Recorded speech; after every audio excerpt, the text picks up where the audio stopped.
இல்லைங்க, ஒரு முறை ஒரு பிரபலமான ஒரு நாளிதழில் ஒரு செய்தி நான் படித்தேன். ரஜினி வந்து படப்பிடிப்பில் இருக்கும் பொழுது அவர் ஒரு கொசு கடிச்சுது. உடனே அவர் தன் கையாலேயே அந்த கொசு வந்து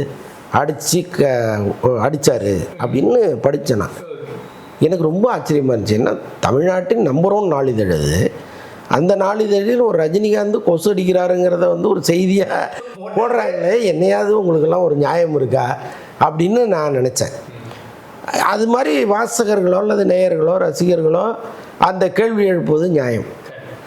இதில் என்ன நடந்தது அப்படின்னா, ஒரு ரொம்ப பணக்கார வீட்டு ஒரு குழந்தை, நம்ம பார்த்துருக்கோம் நிறைய இடங்கள்ல அந்த குழந்தை ஆங்கிலம் பேசுகிறது தான் ரொம்ப பெருமையாக பார்ப்பாங்க. அவங்க யாரை பார்த்தாலும் ஒரு ஹாய் அங்கிள் அப்படின்னா அது ரொம்ப பெருமையாக பார்ப்பாங்க.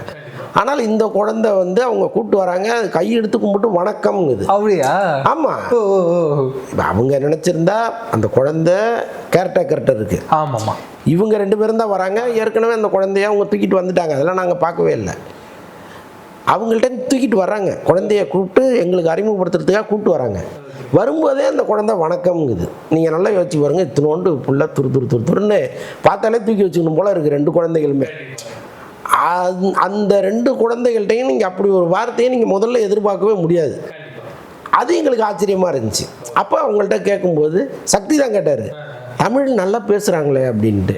வீட்டிலேயே நாங்கள் தமிழில் தான் பேசுவோம், தமிழ் தான் சொல்லிக் கொடுக்குறோம் அப்படின்னு அவங்க சொன்னாங்க.